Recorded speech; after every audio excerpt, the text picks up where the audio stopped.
Prepare for a rude awakening. Prepare para um rude despertar com Michael Rood, falando de Em Jerusalém.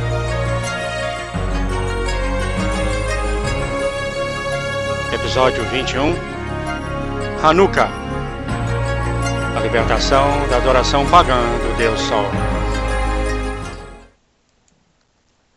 Shalom, eu sou Michael Rood no Jardim Opel, no Monte Moriá, em Jerusalém.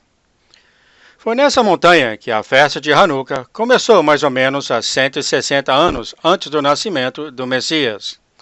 Vamos ver o que é Hanukkah e seu significado para os seguidores do Messias neste momento e no futuro. Uma das campanhas publicitárias de maior sucesso na história do cristianismo veio de uma propaganda que ficou bem conhecida no mundo em inglês, e as 4 letras são: o que Jesus faria? Em minha vida, eu tenho visto que alguns escreveram essa pergunta em suas camisas, joias e boné. Eles realmente iam até as escrituras para descobrir o que Jesus faria. Essa pergunta tem se tornado bem popular entre os cristãos, onde perguntamos o que Jesus faria e depois tentamos imaginar o que ele faria em nosso lugar. Se sinceramente gostaríamos de saber o que o Messias Yeshua faria, você não acha que seria melhor estudar as coisas que ele fez? No livro de Lucas, fala que era o costume de Yeshua de ir para a sinagoga no dia de sábado e ler a Torá e os profetas. E no Evangelho de João, vemos que Yeshua foi para Jerusalém para a festa de dedicação, ou Hanukkah, que é também conhecida como Festa das Luzes. Ele proclamou que ele era a luz do mundo, o cumprimento literal da festa de Hanukkah. Sua mãe Maria realmente ficou grávida no último dia da Festa das Luzes, e Yeshua nasceu 9 meses depois, numa suca ou estábulo, no primeiro dia da Festa de Tabernáculos. Hanukkah e o Natal ambos acontecem no mesmo tempo do ano. Hanukkah cai no dia 25 de Kislev, no calendário bíblico, e o Natal ocorre no dia 25 de dezembro, no calendário pagão.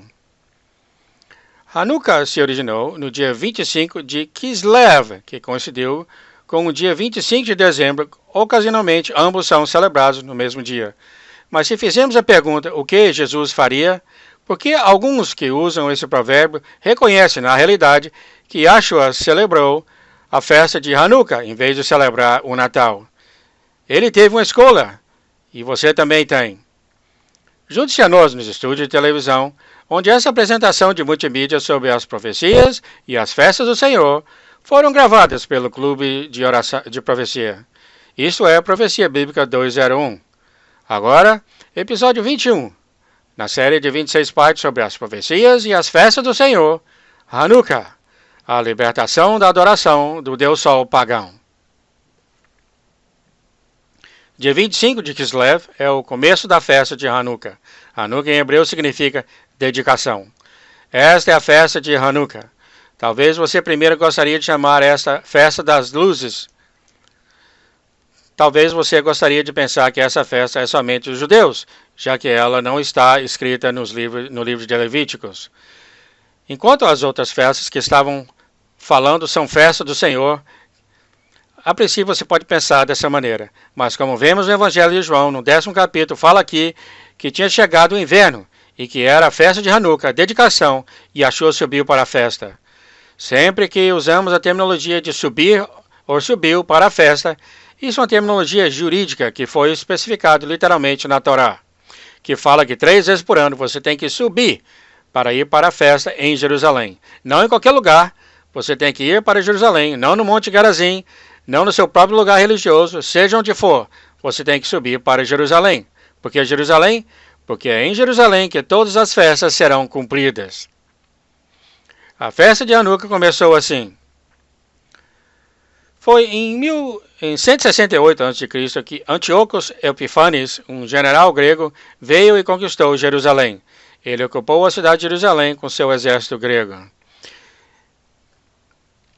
Ele subiu no monte do templo e levou um porco, matou e assou no altar de bronze, contaminando o altar. E depois disso, ele criou uma estátua de Zeus, o deus Sol grego, no templo, e proclamou Zeus como sendo Deus. Zeus, o deus Sol grego, ele fez isso no aniversário de Zeus, no dia 25 de dezembro. Naquele ano, como coincidência, era o dia 25 de Kislev. Agora, isso não era bem estranho para a nação judaica, porque sabemos que quando nós estávamos no Egito, que o deus Sol egípcio Ra, que seu aniversário era 25 de dezembro. Tammuz, o deus Sol pagão da Babilônia, nasceu no dia também 25 de dezembro. O deus Sol grego também nasceu no dia 25 de dezembro. E Mitra, o deus Sol romano pagão, também nasceu 25 de dezembro.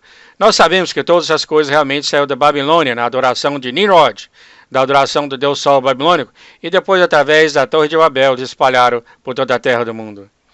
Então, não foi nada difícil para a gente entender essas coisas.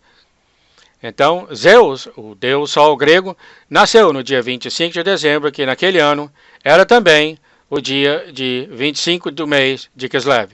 O que aconteceu é que Judas Maccabi e seus irmãos lutaram contra terríveis barreiras que pareciam insuperáveis e venceram o exército grego no mês de Kislev, no dia 25, exatamente 3 anos depois, e no mesmo dia que o altar tinha se contaminado. Eles subiram no monte do templo e quebraram aquele altar que os gregos contaminaram. Eles também quebraram a estátua de Zeus no templo. Depois eles entraram no lugar santo e com um dia de reserva de óleo, eles encheram a menora com óleo e acenderam as velas da menora no templo. Isso se tornou a festa de dedicação, ou festa das luzes, porque aquela reserva de óleo que duraria somente um dia, de acordo com a tradição, as velas ficaram acesas por 8 dias. E 8 dias é a duração da festa. Até mesmo na festa da primavera, a festa de pães asmos dura 7 dias. Durante aquela festa, na oferta de movimento, começamos a contar 50 dias. E isso nos leva ao 8º dia e chegamos no cumprimento final das festas das primaveras, na sua completa duração. Como também na festa de tabernáculos, a festa dura 7 dias. Temos também um dia adicionado no final da festa, que se chama o último grande dia. 8 é um número que significa um novo começo. Hanukkah é uma festa de 8 dias. E o 8º dia também indica um novo começo. Então, Hanukkah, na festa das luzes, o Messias disse: Eu sou a luz do mundo. Eu sou a luz que ilumina todo homem que vem ao mundo. Ele literalmente fez o cumprimento dessa festa. Mas há outras sombras de imagens incorporadas aqui que você vai ver que Antiochos Epiphanes é um retrato de um anti-Messias, o anticristo nos últimos dias. Você vai ver isso, como tudo isso se encaixa. Então, a cada ano, no dia 25 de dezembro, que é o dia de sacrifício em massa das crianças, o sacrifício das crianças no culto do Deus Sol pagão, e é isso que tem sido através da história. E depois tem Hanukkah acontecendo ao mesmo tempo. Por quê? Porque elas são literalmente cruzando uma nas outras, porque elas são os mesmos eventos. Cada ano, Hanukkah é uma celebração da libertação da adoração do Deus Sol pagão. A festa dura 8 dias, e quando você participar da festa de rededicação, e você rededicar a sua vida para arrancar toda a sua roupa suja de adoração do Deus Sol pagão, e das decorações das árvores com penas e os testículos de ouro e prata de Ra, que são populares nas árvores de Natal, como bolas de ouro e prata nelas. Isso são coisas que originaram há milhares e milhares de anos antes do nascimento do Messias. E quando você se lembra de todo esse paganismo, e você segue o Messias, e você se dedica a sua vida a ele, a festa de Hanukkah se torna uma celebração bem preciosa. E nós vamos ver isso, que é uma imagem de sombra de boas coisas vindouras. Qual é a próxima festa depois da festa de dedicação? A próxima festa é Purim, a festa de Purim. Como a festa de Purim começou?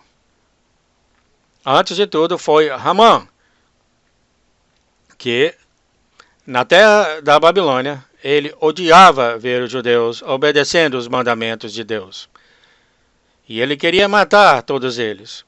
Ele tinha um ódio total por eles. Todos aqueles que mantiveram os mandamentos de Deus, e é eles que eles queriam matar. Então ele negociou com o rei, na qual ele ia jogar na sorte, e jogando, caiu num dia, no ano seguinte, que ele iria destruir, ele iria matar todos aqueles que guardam os mandamentos de Deus. Agora, o que o Hamã não sabia, que naquela época, é que era bem importante, e que a pessoa mais importante dos judeus, no Império Caldeu, que estava mantendo os mandamentos de Deus, era a noiva do rei. Era Hadassah. Esta. Ela era a noiva do rei. Ela mantinha os mandamentos de Deus. E quando ela ficou sabendo através de Mordecai qual era o plano de Hamã, que é a imagem do anticristo, que nesse dia ele ia destruir todos aqueles que guardam os mandamentos de Deus, e que ele também ia destruir a noiva do rei, foi quando Esther arriscou a sua vida. Ela arriscou tudo. Ela se preparou e foi perante o próprio rei e disse que se esse homem vai me matar, eu não tinha falado, mas vendo que ele vai matar todos aqueles que mantêm os mandamentos de Deus, todos os judeus que mantêm os mandamentos de Deus, então eu tive de vir aqui e falar para você, rei. E vemos aqui o que aconteceu no final, que tudo que Hamã planejou contra os seus inimigos, como Mordecai, voltou tudo de volta contra ele. Aliás, vemos esse testemunho na Torá. Fala aqui que não devemos ser testemunhas falsas. Não podemos ser testemunhas falsas contra o nosso irmão, contra o nosso vizinho. E se haver alguém que está sendo uma testemunha falsa, você é para pegar esse homem, o acusador e o acusado, e trazê-los perante o juiz daqueles dias. E os juízes vão questionar detalhadamente para descobrir a verdade sobre o assunto. E se verificar que esse homem estava sendo uma testemunha falsa, o que é ser uma testemunha falsa? É quando você se torna testemunha das coisas que você não estava presente. Esse tipo de testemunha falsa nunca iria funcionar num tribunal, não vale nada. Não interessa o que seu vizinho te falou sobre o acidente de carro e o que aconteceu. Se você não viu, você é uma falsa testemunha. Você não pode ser testemunha daquela situação. Então, qualquer um que não tem informação de primeira mão e dá testemunha falsa, e que a ideia é tentar quebrar a outra pessoa, destruir a vida deles, destruir o ministério deles, ficar nas costas de uma pessoa e exaltar eles mesmos ao mesmo tempo, então tudo o que foi planejado contra a outra pessoa que eles estão acusando é para voltar contra ele. Olho por olho, dente por dente, vida por vida. E aqui fala que o juiz para não poupar. E se isso custar ao acusado a sua vida, então você tem que matá-lo. Matar o falso acusador. Isso é o que tem que ser feito. E foi exatamente o que aconteceu com Hamã. As escrituras da Torá são cumpridas. Todas as suas instruções serão cumpridas. E é por isso que é tão perigoso o que está acontecendo entre as igrejas cristãs. E o que eu escuto toda hora é que são acusações entre irmãos, trabalhando em escondido. Um irmão acusando outro irmão e não tendo testemunha de primeira mão, plantando sementes de ódio para destruir as vidas de outras pessoas, para que eles mesmos sejam exaltados. O que vai acontecer com essas pessoas? As mesmas coisas que aconteceu com Hamã. Agora, essas coisas são muito importantes, porque na festa de Purim, a cada ano, como podemos celebrar isso? Como podemos lembrar disso?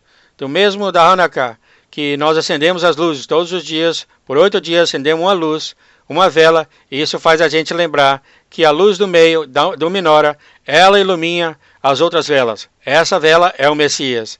Ele ilumina todas as outras velas que vêm ao mundo, luz que vem ao mundo. E nos 8 dias nós acendemos as 8 velas na janela, lembrando aquele milagre que aconteceu. Mas nós também reconhecemos que o Messias é a luz do mundo. Então, cada ano, Hanukkah é um tempo importante, aqueles 8 dias, porque a luz fica mais clara a cada dia. E foi no último dia que o anjo Gabriel veio a Maria e disse para ela que ela teria um filho e que ele seria a luz do mundo, o Messias. E foi nesse dia que ela ficou grávida. E depois de 280 dias, no mesmo dia, e calculamos isso de acordo com os detalhes astronômicos da lua nova, aí vimos que exatamente em 280 dias, naquele ano de 15 do mês de Tishri, nas festas de tabernáculos, o Verbo se fez carne e viveu entre nós. Todas essas coisas, junto com o cumprimento intermediário e final, são imagens bonitas. Agora, em relação a Ramã, o que fazemos em cada Purim? Nós escrevemos o nome de Ramã no solado dos nossos pés, e quando reunimos, nós lemos o pergaminho de Hadassah Esther. Cada vez que chegamos no nome de Ramã, o que fazemos? Nós batemos os pés fortemente, nós batemos e amassamos o pé no chão, gritamos, xingamos o nome de Ramã, fazemos barulho. É uma celebração para apagar o nome de Ramã. Como nós faríamos aqui no mundo ocidental, nós escrevíamos o título Anticristo, porque é um título que não é um nome, escrevendo Anticristo ou Ramã no solado dos nossos pés, e vaiando e batendo e arrastando o nome no nosso solado, e nós batemos no chão. Isso nos lembra que se a gente segurar a nossa fé, então Deus irá nos libertar. Não interessa o que acontecer nesse mundo, Ele irá nos libertar. Agora, no livro de Daniel, fala aqui, no 8º capítulo, fala de 2.300 manhãs e tardes, 1.290 dias, está em 12 de Daniel. Fala também de 1.260 dias em Daniel, nos capítulos 7 e 12 de Apocalipse. Temos também 1.335 dias em Daniel 12. O que parece ser cálculos impossíveis de matemática para o mundo gentil ocidental são, de fato, cumprimentos precisos de cada uma das festas do Senhor. Eles são cumprimentos que vai acontecer no dia, na hora, no exato momento, em cada detalhe, incluindo a festa de Hanukkah, no qual tem a imagem de Antioca Epinastes como o anticristo, e porém tem a sombra da imagem de Hanã, como também sendo o anticristo.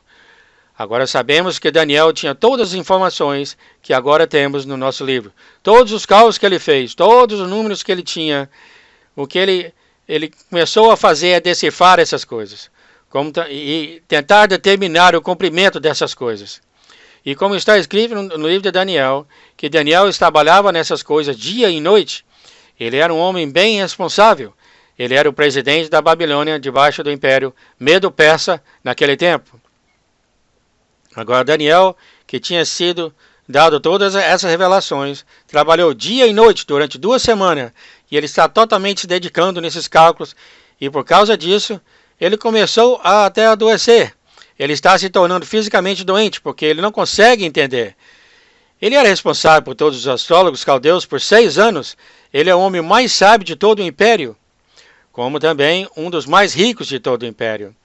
Ele recebeu revelações diretas do anjo Gabriel em tantas vezes, e agora ele está acabando com sua saúde, porque ele não consegue entender as revelações.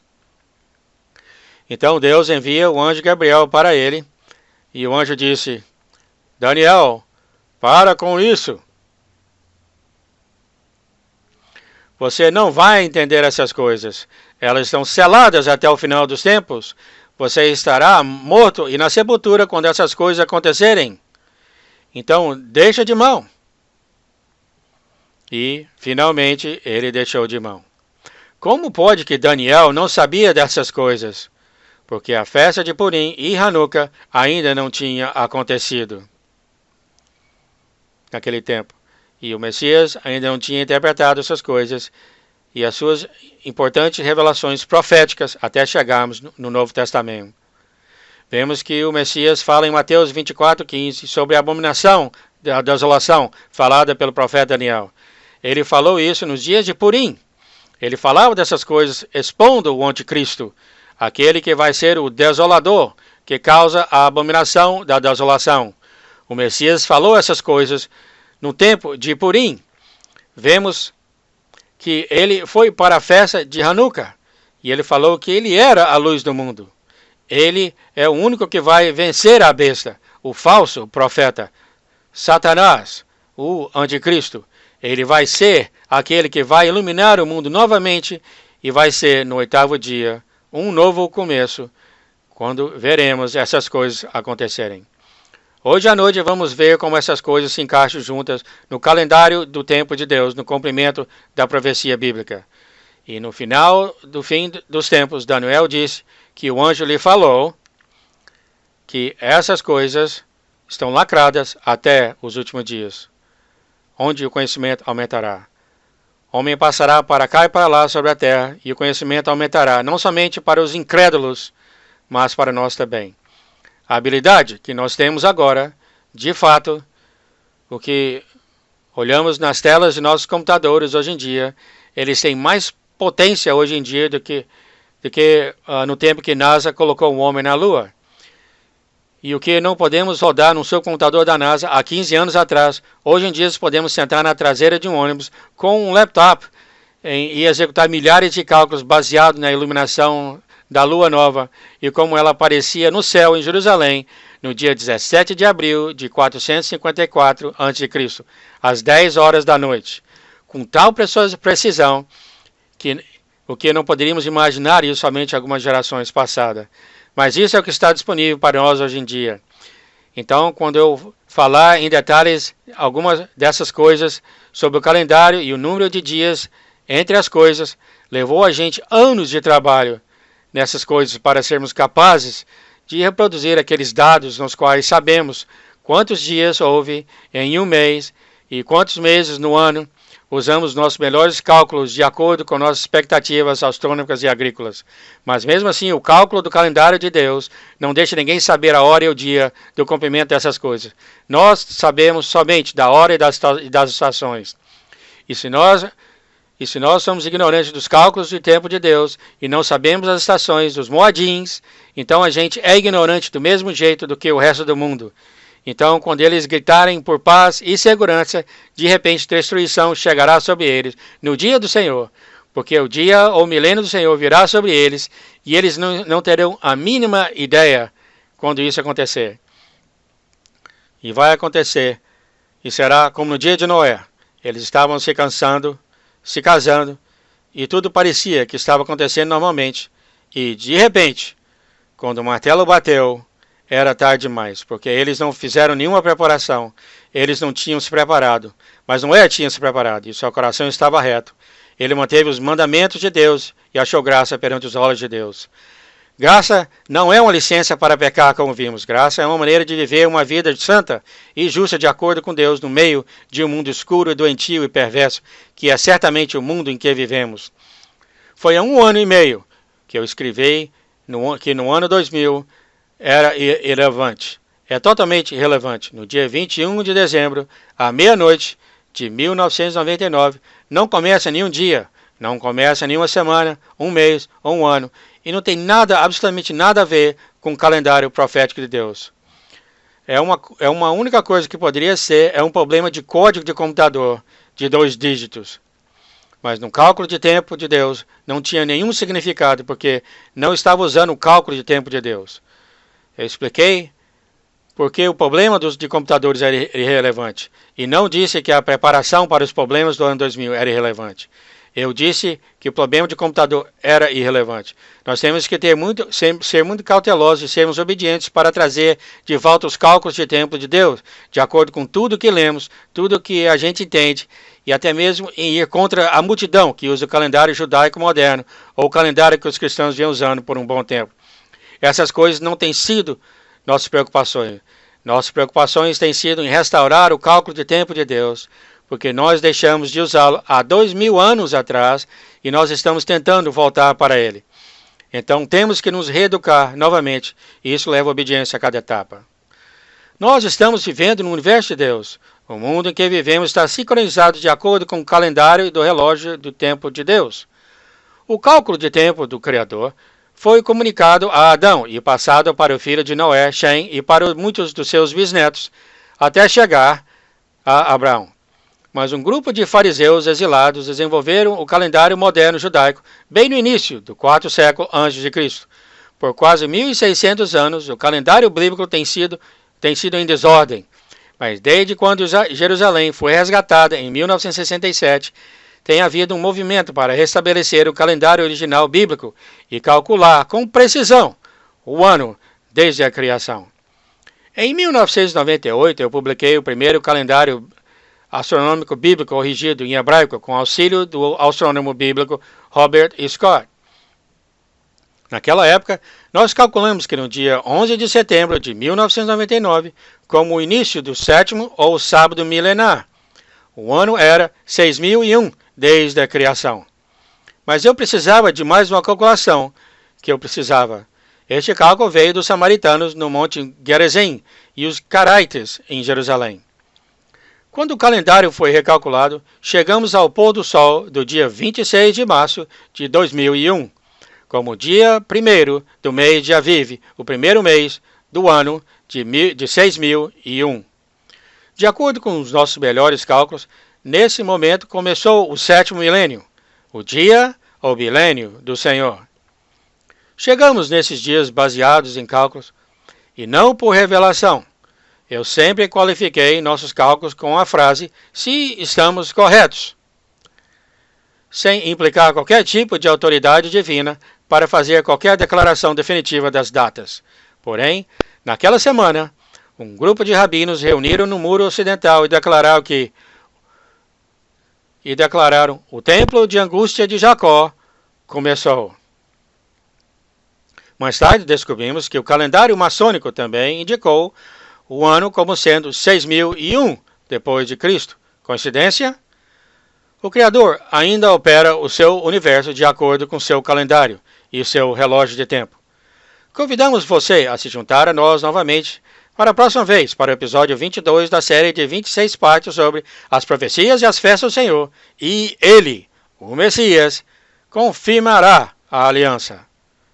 Eu sou Michael Rood em Jerusalém, desejando-lhe Shalom, paz, e eu vejo você quando a fumaça sumir.